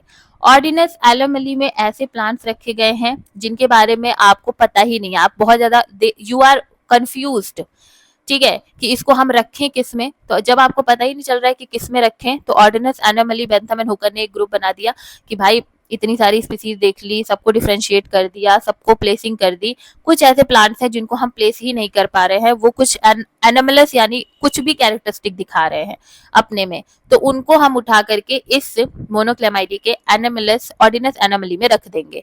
ये भी एक ड्रॉबैक है हमारे बेंथम एंड हुकर का कि उन्होंने एक ऐसा ग्रुप बना दिया जिसमें वो अगर किसी प्लांट को नहीं उतने अच्छे से पहचान पा रहे, या कैरेक्टरिस्टिक नहीं मैच हो पा रहा है, या आउटलाइन में नहीं फिट हो पा रहा है, तो हम उसे ऑर्डिनस एनोमली में रखते हैं। Getting my point? तो ये भी एक इनका ड्रॉबैक है कि इन्होंने ऑर्डिनस एनोमली को बनाया। ठीक है, तो this is all about your monochlamydeae. Take the screenshot. Hindi में भी आप स्क्रीनशॉट ले सकते हो। तो आप देख ही रहे हो कि मैंने कितनी मेहनत करके इन स्लाइड्स को बनाया हुआ है, तो प्लीज चैनल को सब्सक्राइब करिए। और जब भी आप चैनल को सब्सक्राइब करेंगे तो लिटरली आपको पता चलेगा कुछ ही दिनों में कि आपने कितने वंडरफुल चैनल के साथ अपने आप को जोड़ा है, और आप ये चीज फील करोगे कि एवरीथिंग अराउंड यू इज हलवा क्लियर, हर एक टॉपिक, और वो मैं बना के आपको दूंगी। लिटरली आपको फील होगा, ये बेंथम एंड हुकर बहुत ज्यादा कॉम्प्लेक्स टॉपिक है, बट स्टिल आपको भी फील हो रहा होगा कि यार कितना इजी है, दीदी कितनी इजीली बता रही हैं। तो ऐसे आपके सभी के सभी टॉपिक्स कंप्लीट हो जाएंगे। And if you want to connect with me on Telegram, तो आप टेलीग्राम पे मुझे साइंस वाली 09 सर्च करोगे तो वहां ज्वाइन कर सकते हो। इस QR को आप स्कैन कर लो। और अगर आप मुझे इंस्टाग्राम पे फॉलो करना चाहते हो तो simply Anchal 09 is my ID। ठीक है, इसको आप सर्च करोगे तो आपको मेरा इंस्टाग्राम मिल जाएगा, या फिर इस QR को अगर आप स्कैन कर लोगे तो मेरे इंस्टाग्राम पे आप पहुंच जाओगे। तो आप कनेक्ट हो सकते हो साइंस वाली से on Instagram, Telegram and YouTube. तो हर जगह आप मेरे से जुड़िए, क्योंकि हर जगह आपको कुछ ना कुछ वैल्यूएबल थिंग ही मैं प्रोवाइड करूंगी जो आपके एजुकेशन को लिटरली बहुत ही ईजी हलवा क्लियर बना देगा। ओके, तो लेट मी रिमाइंड यू कि हम लोगों ने प्लांट किंगडम में क्रिप्टोगैमिया, फैनोरोगेमिया पढ़ा। देन हमने देखा कि फैनोरोगेमिया को जो डाइकोटिलिडॉन्स में बांटा था, उनमें हमने पॉलीपिटाली, गैमोपिटाली एंड मोनोक्लेमाइडी पढ़ लिया। पॉलीपिटाली की अगर हम बात करें तो यहाँ पे सेपल एंड पेटल्स को हम पहचान सकते हैं कि अलग अलग कौन कौन है, लेकिन यहाँ पर पेटल्स जो होते हैं वो फ्री होते हैं। सिमिलरली गैमोपिटाली में we can also distinct between the sepal and petal, but यहाँ पर पेटल्स जो होंगे वो फ्यूज होंगे। मोनोक्लेमाइडी में पेटल्स है ही नहीं, तो दे आर एपेटलस, एंड आप यहाँ पर सेपल एंड पेटल को डिफरेंशिएट नहीं कर पाओगे। फिर हमने सभी की सीरीज पढ़ी, 3 सीरीज हमने पॉलीपिटाली में पढ़ी, 3 हमने गैमोपिटाली में पढ़ी, एंड आई थिंक 2, 2, 4, 5, 6, 7 सीरीज हमने मोनोक्लेमाइडी में पढ़ी। ओके, नाउ मैंने आपको पहले ही बता दिया था कि जब हम बेंथम एंड हुकर क्लासिफिकेशन देखेंगे तो उसमें जिक्र भले ही हमारे जिम्नोस्पर्म का हुआ है, बट बहुत ज्यादा चर्चा नहीं हुई है। जिक्र होना और चर्चा होना दोनों बहुत अंतर होता है इन दोनों में। चर्चा सिर्फ डाइकोटिलिडॉन एंड मोनोकोटिलिडॉन्स की हुई है, जिम्नोस्पर्म का सिर्फ जिक्र हुआ है, तो हम उतना ही भर पढ़ेंगे कि क्या क्या कैरेक्टरिस्टिक इसमें देखने को मिल रहे हैं। देखो, जिम्नोस्पर्म आपको ऑलरेडी फर्स्ट सेमेस्टर में मैं पढ़ा चुकी हूँ, तो आप जानते हो कि जिम्नोस्पर्म क्या होता है ना। अब जिम्नोस्पर्म में जितने भी ओव्यूल्स होते हैं दे ऑल आर नेकेड, और 3 फैमिलीज इनके द्वारा, बेंथम एंड हुकर के द्वारा बताई गई थी कि 3 ही फैमिलीज जो है वो जिम्नोस्पर्म में आती हैं। तो बस यही छोटू सा डिस्क्रिप्शन था, सिर्फ 2 लाइन का, कि जिम्नोस्पर्म में ओव्यूल नेकेड होते हैं एंड 3 फैमिलीज होती हैं। हालांकि कुछ बहुत ज्यादा फैमिलीज इन्होंने रखी नहीं, तो हम डायरेक्ट बात करेंगे मोनोकॉटिलिडॉन्स की। ठीक है, मोनोकॉटिलिडॉन्स में नाम ही बता रहा है, मोनो यानी 1 एंड कॉटिलिडॉन्स यानी कॉटिलिडॉन। तो एक कॉटिलिडॉन, जो जिस पौधे में, जिस फ्लावर्स में एक कॉटिलिडॉन पाया जाएगा, उसे हम कहेंगे मोनोकॉटिलिडॉन। साथ ही साथ यहाँ पे रूट सिस्टम जो होगा वो एडवेंटिशियस होगा, जिसे कि आप फाइब्रस रूट सिस्टम भी कहते हो।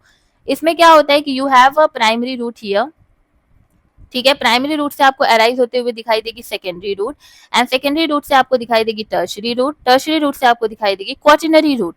तो ऐसे करके रूट सिस्टम जो है वो बने होते हैं, एंड फिर क्वाटिनरी में आपको रूट हेयर्स वगैरह दिखाई देने लगेंगे। तो एक घना जब सॉयल के अंदर आपको रूट सिस्टम दिखाई देगा तो वो एडवेंटिशियस रूट सिस्टम होता है, यानी फाइब्रस रूट सिस्टम। ये आपको स्पेसिफिकली मोनोकॉटिलिडॉन्स में ही देखने को मिलेंगे। पेटल्स जो होते हैं वो या तो 3 होंगे या मल्टीपल्स ऑफ 3 होंगे, यानी 3 दूनी 6, 3 तिया 9, 3 चौके 12, 3 पचे 15, ऐसे करके मल्टीपल्स में होंगे। या तो 3 ही पेटल होंगे, या तो 3 दूनी 6 पेटल होंगे, या तो 9 पेटल होंगे, या तो 12 होंगे, या तो 15 होंगे, या तो 18 होंगे। ऐसे करके पेटल्स जो है वो 3 के मल्टीपल्स में होंगे। तो जब भी ऐसी पेटल्स की अरेंजमेंट आपको दिखाई देगी, देन आप समझ जाओगे कि ये क्लास मोनो जो कॉटिलिडॉन है उनके फ्लावर्स हैं। ठीक है, फिर इनके जो फ्लावर्स होते हैं ना, इनके फ्लावर्स में आपको पैरेलल विनेशन दिखाई देगा। Now what is this parallel विनेशन? Parallel विनेशन is like this, ये मैंने लीफ बना दी, अब इसमें आपको ऐसे पैरेलल विनेशन दिखाई देगा। हर एक लाइन जो है ना वो दूसरे लाइन के पैरेलल होगी। तो ये बहुत ही इजी तरीका होता है पहचानने का कि रेटिकुलेट विनेशन है यानी जालनुमा है तो वो डाइकोटिलिडॉन हो गया, पैरेलल है तो वो मोनोकॉटिलिडॉन हो गया। अब मोनोकॉटिलिडॉन्स को आगे 7 सीरीज और 34 फैमिली में आगे बांटा गया है। ठीक है, देखो 7 सीरीज एंड 34 फैमिलीज। वहीं अगर हम बात करें डाइकोटिलिडॉन्स की, वेट या तो डाइकोटिलिडॉन को 14 सीरीज, 25 ऑर्डर और 165 फैमिली में बांटा गया है। तो 165 फैमिलीज हियर। अब मैं क्यों डाइकोटिलिडॉन वाले सीरीज के पास गई, इस वजह से क्योंकि मुझे एक चीज आपको प्रूफ करना था कि मैंने स्टार्टिंग ऑफ द वीडियो में बोला था कि 202 फैमिलीज की बात की थी हमारे बेंथम एंड हुकर ने। तो अगर मैं रिवाइज करूं तो अभी यहाँ पर हमने क्या देखा कि 165 फैमिलीज हमने डाइकोटिलिडॉन में देखा, 34 फैमिली हम लोगों ने यहाँ पर देखा मोनोकॉटिलिडॉन में, और 3 फैमिली जिम्नोस्पर्म की उन्होंने बताई थी। देखो यहाँ पे लिखा हुआ है ना 3 फैमिलीज। ठीक है, अब इन तीनों को जरा आप काउंट करो, तो सब कुछ मैं प्रूफ के साथ आपको पढ़ा रही हूँ। ठीक है, देखो कुछ भी नहीं भूलने दूंगी। 3 काउंट करो, 5 4 9 हो गया, 9 3 12, 6 3 9 1 10 और ये हो गया 2। तो 202 फैमिली मैंने स्टार्टिंग ऑफ द वीडियो में आपको बता दिया था कि बेंथम एंड हुकर ने कितनी फैमिलीज की बात की है, 202 फैमिलीज की बात की है। ठीक है, तो ये क्वेश्चन टीजीटी का बहुत बार रेपिटेटिव क्वेश्चन है, बहुत बार टीजीटी पीजीटी में पूछा गया है, यूपी पीसीएससी के जैसे एग्जाम्स में अगर आपका बॉटनी एडिशनल सब्जेक्ट है तो उसमें पूछा गया है। तो it is quite easy and popular भी है, तो याद कर लो। अब हम बात कर लेते हैं सीरीज की। तो सीरीज जो पहली है हमारे माइक्रोस्पर्मी है, जिसमें ओवरी जो है वो इंफीरियर होती है, सीड्स काफी छोटे छोटे होते हैं। फिर इपीगाइनी है जिसमें ओवरी इंफीरियर होती है, सीड्स बड़े होते हैं। कोरोनरी ओवरी सुपीरियर होती है, कार्पेल्स यूनाइटेड होते हैं एंड पेरियंथ कलर्ड होते हैं। कैल्सिनी में ओवरी सुपीरियर होती है, कार्पेल्स यूनाइटेड होते हैं, पेरियंथ ग्रीन होते हैं। देखो बहुत इजी है याद करना, अगर आप थोड़ा सा ध्यान देके पढ़ोगे। तो यहाँ देख रहे हो ओवरी इंफीरियर इंफीरियर, फिर आप सब जितने भी ओवरी देखोगे आप सभी के सभी क्या हो जाएंगे, सुपीरियर हो जाएंगे। तो बस आपको याद रखना है कि मोनोकॉटिलिडॉन्स की जो माइक्रोस्पर्मी एंड इपीगाइनी सीरीज है उसमें ही ओवरी इंफीरियर है, और एक जो सबसे ऊपर माइक्रो है, माइक्रो यानी छोटा, तो स्मॉल होगा सीड यहाँ पे, इपीगाइनी में इस जो सीड होगा वो लार्ज हो जाएगा। तो ये दोनों आपने याद कर लिया। कोरोनरी, कैल्सिनी, न्यूरीफ्लोरी, एपोकार्पी एंड ग्लूमेसी, सभी में ओवरी जो है वो सुपीरियर है। तो ये भी आपको याद हो गया। दो दो का पेयर बनाओ, कोरोनरी एंड कैल्सिनी में आप जरा देखो कि कार्पेल्स एक में यूनाइटेड है, दूसरे में भी यूनाइटेड है। पहला जो कोरोनरी है उसमें पेरियंथ जो है वो कलर्ड है, और दूसरे में पेरियंथ जो है वो ग्रीन है। तो ये भी आपको 2 पेयर याद हो गया। तीसरा न्यूडीफ्लोरी की अगर हम बात करें तो न्यूडीफ्लोरी में आप देख रहे हो कि न्यूडीफ्लोरी पेरियंथ जो है वो एब्सेंट हो जा रहा है इसमें। ठीक, ये 3 का पेयर बना लेना, एक कलर्ड, एक ग्रीन, एक एब्सेंट। ठीक, फिर एपोकार्पी में एपो यानी होता है फ्री, तो फ्री कार्पेल्स होंगे, कार्पी यानी कार्पेल्स। ग्लूमेसी में पेरियंथ रेड्यूस हो जाएगा और फ्लावर्स में ग्लूम्स पाया जाएगा।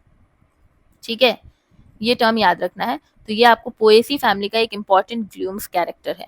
ओके, तो इस तरीके से आपने क्या किया, मोनोकॉटिलिडॉन्स के भी सभी सीरीज के बारे में याद कर लिया। Take the screenshot. मैंने आपको क्या क्या पढ़ाया है देख लीजिए कि प्लांट किंगडम को फैनरोगेमिया एंड क्रिप्टोगेमिया में बांटा गया। फैनरोगेमिया को एक टारगेट बनाते हुए जो बेंथम एंड हुकर है उन्होंने डाइकॉटिलिडॉन, जिम्नोस्पर्मी एंड मोनोकॉटिलिडॉन्स में बांट दिया। डाइकॉटिलिडॉन को फर्दर पॉलीपिटेली, गैमोपिटेली एंड मोनोक्लेमाइडी में बांट दिया।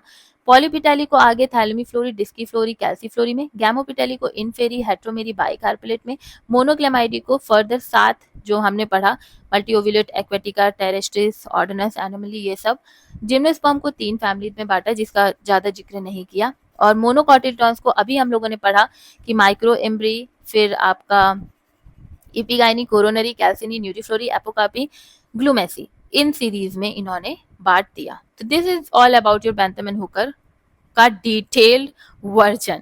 ओके, इससे ज्यादा आप लोगों से कुछ नहीं पूछा जाएगा। बिलीव मी, किसी भी एग्जामिनेशन में, जितने भी एग्जामिनेशन की मैंने चर्चा की है, TGT, PGT, GIC, LT grade हो गया, या फिर आपका एनटीए का सीएसआईआर नेट हो गया, आरपीएससी स्कूल लेक्चरर हो गया, डीएसएसबी हो गया, ट्रिपल एसबी, केवीएस हो गया, एनवीएस हो गया, जितने भी एग्जाम्स आप देख लो, कहीं इससे ज्यादा आपसे पूछेगा ही नहीं। अब हम बात करते हैं merits of Bentham and Hooker system of classification. तो Bentham and Hooker system of classification की अगर मेरिट की बात करें तो पहले ही मैं बहुत पहले से बोलते हुए आ रही हूँ कि ये जो क्लासिफिकेशन है ये बहुत ज्यादा पॉपुलर है बिकॉज कि इनके practical and easy to use होते हैं। देखो, इतना मैंने, मेरी तरह अगर आपको कोई पढ़ा दे तो आपको ये बहुत इजी लगेगा, वरना ये बहुत कॉम्प्लेक्स है बच्चों के लिए। बेंथम एंड हुकर नाम सुनते ही लगता है कि अरे वो कांपने लगते हैं, बट मैंने आपको पढ़ाया तो क्या आपको थोड़ा सा भी यहाँ पे लगा कि ये कांपने वाली चीज है या बहुत कॉम्प्लेक्स है? It is very easy to use अगर आपको कोई अच्छे से समझा दे। ठीक है, तो highly useful for routine plant identification, simple and systematic है, making it ideal for student and taxonomy. आपको समझ आ रहा है, जैसे मैंने आपको सब जोड़ जोड़ के पढ़ाया कि किसमें ओवरी इंफीरियर है, सुपीरियर है, ऐसे ऐसे कनेक्ट करके पढ़ो, फैमिलीज दी हुई है, सब एक दूसरे से कनेक्टेड है। तो ये बहुत ही कनेक्टेड वे में पढ़ाई जब होती है ना, तो वो आपके दिमाग के कॉग्निटिव डेवलपमेंट करती है। इसी वजह से ये हमारे स्टूडेंट एंड टेक्सोनॉमिस्ट के लिए इंपॉर्टेंट हो जाता है, क्योंकि obviously there is a relationship जहां पर है आप अच्छे से उसको पढ़ पाते हो। तो it is easy and practical. Okay, second ये कि इसको ग्लोबल एक्सेप्टेंस मिल चुकी है, still used in very हार्बेरिया, world wide में बहुत सारे हार्बेरिया में आपको इसका यूज देखने को मिलता है, इंक्लूडिंग इंडिया में भी बहुत सारे हार्बेरिया में बेंथम एंड हुकर के चीजों को यूज किया जाता है, ब्रिटेन में जिसमें इनका यूज किया जाता है स्पेसिमेंस को अरेंज करने के लिए। तो despite being over a century old, non phylogenetic है, थोड़ा बहुत आप बोल सकते हो कि पुराना है, बट स्टिल इस सिस्टम की वैल्यू बहुत ज्यादा है, क्योंकि भाई प्रैक्टिकल है, इजी है, ग्लोबल एक्सेप्टेंस मिली हुई है, एक्चुअल ऑब्जर्वेशन पे ये बेसिस है। जैसे आपको, आप देख रहे हो कि पेटल्स 4 हैं या 5 हैं, रूट सिस्टम कैसा है, तो लीफ का क्या है, तो यहाँ ऐसी कोई कथनीय बातें नहीं कही गई हैं जो सिर्फ इमेजिनरी वाली बातें हो, नहीं। आप यहाँ पर लिटरली देख रहे हो कि 4 पेटल है, 5 पेटल है, रूट सिस्टम कैसा है, लीफ कैसा है, तो it is like, it is based on actual observation, है ना। तो developed through careful examination of real specimen, not just existing literature, including all living genera of seed plant. तो एंजियोस्पर्मिक जो प्लांट्स होते हैं उनके बारे में यहाँ पर बहुत ज़्यादा चर्चा की गई है, मैक्सिमम स्पीसीज का डिस्कशन यहाँ पर हुआ है, तो हमारे लिए ईजी हो जाता है उन्हें समझना। तो आप स्क्रीनशॉट लेते चलना क्योंकि बहुत मेहनत लगी है बनाने में। जिम्नोस्पर्म्स केप्ट सेपरेट, देखो अनलाइक डी कैंडोल का जब आप सिस्टम पढ़ोगे तो वहाँ पे जिम्नोस्पर्म को प्लेस कर एक इंडिपेंडेंट ग्रुप की तरह प्लेस नहीं किया गया था, लेकिन यहाँ पर हम देख रहे हैं कि ठीक है जिम्नोस्पर्म के बारे में बहुत ज़्यादा चर्चाएं नहीं हुई है, but still Bentham and Hooker ने चर्चा नहीं की, बट उसे अलग रख दिया, उसे मिक्सी की तरह पीस नहीं दिया कि मोनोकॉटिलिडॉन में घुसा दें या डाइकॉटिलिडॉन में घुसा दें। उन्हें पता है कि नहीं जिम्नोस्पर्म अलग है, तो उन्हें अलग ही रखा, है ना, तो उन्होंने सेपरेट कर दिया। अब आप डाइकॉटिलिडॉन मोनोकॉटिलिडॉन पढ़ रहे हो तो वहां ये नहीं देख रहे हो कि जिम्नोस्पर्म के प्लांट्स आ जाए, नहीं देख रहे हो ना, तो वो मिक्स नहीं हो रहा है। ओके, फिर हमारा फिफ्थ है इवोल्यूशनरी सेंस मेंटेन्ड होता है। ऑब्वियसली रेनेल्स को जब मैं पढ़ाऊंगी तो यहाँ का जो सबसे पहला ऑर्डर रेनेल्स था, आपने देखा होगा कि थैलेमी में सबसे पहला रेनेल्स ऑर्डर था, तो वो उसको बहुत ज्यादा प्रिमिटिव माना जाता है, तभी उसको पहले रखा गया है। ठीक है, तो ऐसा नहीं है कि बेंथम एंड हुकर ने बिना दिमाग लगाए रख दिया। उन्हें पता था कि जो हमारे डाइकोटिलिडॉन्स के कैरेक्टरिस्टिक हैं वो प्रिमिटिव कैरेक्टरिस्टिक हैं और मोनोकोटिलिडॉन्स के एडवांस कैरेक्टरिस्टिक हैं। दैट इज वाई उन्होंने डाइकोटिलिडॉन्स को पहले रखा एंड मोनोकॉट को बाद में रखा। इसीलिए इस सिस्टम को, इस जो सीक्वेंस जो मेंटेन हुई है, इसीलिए इसको आज भी बहुत ज्यादा एक अहमियत दी जाती है। क्योंकि सबसे पहले हमने ये देखा कि डाइकोटिलिडॉन में हो सकता है कि 2 बीज पहले पाए जाते हो, लेकिन इवोल्यूशन होते होते होते एक बीज पत्र वाले हमारे बीज मिलने लगे। पहले क्या हो कि जो लीव्स होती थी वो नेट लाइक उलझी हुई एक में होती होंगी, इवोल्यूशन होते होते होते वो पैरेलल में आ गई। पहले जो हमारे डाइकोटिलिडॉन्स है उनमें 5 पेटल्स होते होंगे, इवोल्यूशन होते होते वो 3 पेटल्स में आ गए। तो एक एक सीरीज बन रही है ना। ये सारे कैरेक्टरिस्टिक बहुत ही एडवांस कैरेक्टरिस्टिक है। पहले जो फ्लावर्स हैं उनमें ग्लूम्स नहीं प्रेजेंट थे, लेकिन धीरे धीरे फ्लावर जो है वो ग्लूम्स के साथ आने लगे ताकि उन्हें और भी ज्यादा प्रोटेक्शन मिलने लगे। ठीक है, तो दिस इज एन एडवांसमेंट। तो ये एडवांसमेंट बड़े ही अच्छे तरीके से हमारे बेंथम एंड हुकर ने दिखाई है। फिर प्रिसाइज डिस्क्रिप्शन, अभी जितनी भी मैंने फैमिलीज पढ़ाई हैं आपको, या आगे आपको मैं जीनस पढ़ाऊंगी, फैमिलीज आगे भी पढ़ाऊंगी, तो उसमें आपने देखा कि हमें बहुत ईजिली चीज़ें समझ आ गई कि किस में कौन सा रखा जाएगा तो उसका क्या कैरेक्टरिस्टिक होगा। तो एक प्रिसाइज डिस्क्रिप्शन दिया गया है, काफ़ी एक्यूरेट एंड हेल्पफुल डिस्क्रिप्शन है ये। लार्ज जेनरास को स्प्लिट किया गया है सब genera to aid identification. Okay, take the screenshot. Then यही है हमारा बेंथम एंड हुकर का क्लासिफिकेशन। बाप रे, मैंने कितना ज़्यादा मेरिट लिखा हुआ है। Based on natural affinity, natural affinity यानी कि ओवरऑल मॉर्फोलॉजिकल सिमिलैरिटीज पे ही हमने ये सारा फीचर्स लिखा हुआ है। सिर्फ एक फीचर नहीं लिया है हमने, बहुत सारे फीचर्स लिए हैं। सिर्फ डाइकॉट की बात करें तो हमने देखा कि रेटिकुलेट विनेशन लिया है, टैप रूट सिस्टम लिया है, फ्लावर्स के पेंटामेरस या टेट्रामेरस लिए हुए हैं, डाइकॉट्स लिए हुए हैं, तो सेवरल कैरेक्टरिस्टिक लिया है, सिर्फ एक कैरेक्टरिस्टिक लेके नहीं बांट दिया है। तो ये बहुत इंपॉर्टेंट है कि नेचुरल एफिनिटीज जो है वो काफ़ी हद तक यहाँ पे आपको हेल्पफुल दिखाई दी हैं। ट्रेड्स को ऑब्जर्व किया गया है अपनी खुली आंखों से, हार्ड लेंस से, तब जाकर के उनका जिक्र किया गया है। फ्लेक्सिबल ग्रुपिंग अप्रोच है, क्लासिफिकेशन रिलाय नहीं करता है एक सिंगल कैरेक्टरिस्टिक पे, कॉम्बिनेशन ऑफ कैरेक्टर्स हैं। जैसे डेल्फिनियम अगर आप पढ़ोगे जो कि रेननकुलेसी फैमिली से बिलोंग करता है, तो उसमें आपको फ्यूज्ड पेटल्स देखने को मिलेंगे, जिसको रेननकुलेसी पॉलीपिटाली में रखा गया है। फ्यूज्ड नहीं होगा यहाँ पे, फ्री पेटल्स होंगे। ठीक है, कुकुरबिटेसी जो है उन्हें गैमोपिटाली में रखा गया है और पॉलीपिटाली में भी रखा गया है। तो ये सब थोड़ा सा है। लॉजिकल सीक्वेंस है हेट्रोमेरी, जिसमें कार्पेल 2 है उनको प्लेस किया गया है before bicarpellatae 2, showing logical order. तो ये भी लॉजिकल ऑर्डर्स आपको दिख रहे हैं। ओके, तो यही है, ये आपके मेरिट्स हैं। अगर हम डीमेरिट्स की बात करें कि किस चीज़ की लैक रह गई, तो फाइलोजेनी यानी कि there is a lack of evolutionary relationship. तो इस सिस्टम ने इवोल्यूशनरी रिलेशनशिप को क्या किया है, थोड़ा सा नेग्लेक्ट किया है। क्योंकि even after Darwin theory of evolution was available, Darwin ने ऑब्वियसली इवोल्यूशन की बातें कर दी थी, ऐसा भी नहीं था कि उस टाइम पे इवोल्यूशन की बातें नहीं हुई थी। बट स्टिल ये जानते हुए कि there is a words called evolution, Bentham and Hooker ने सिर्फ नेचुरल एफिनिटीज की बात की, इवोल्यूशन का कोई नाम ही नहीं लिया। तो यहाँ पर फाइलोजेनी जो है उसकी आपको लैक दिखाई देती है, यानी कि कमी दिखाई देती है। फिर जिम्नोस्पर्म की मिस प्लेसमेंट, या ये तो लॉजिकली नहीं है, हमें भी अभी आपको भी नहीं समझ आ रहा होगा कि डाइकोटिलिडॉन और मोनोकोटिलिडॉन के बीच में जिम्नो रखने का कोई सेंस नहीं बन रहा था, है ना। तो ये थोड़ा सा नॉनसेंस वाली बात हो गई। I am not calling anyone's nonsense, I am just saying कि ये थोड़ा सा नॉनसेंस चीज है कि आप डाइकॉट और मोनोकॉट के बीच में जिम्नोस्पर्म रख रहे हो, तो कोई सेंस ही नहीं बन रहा था।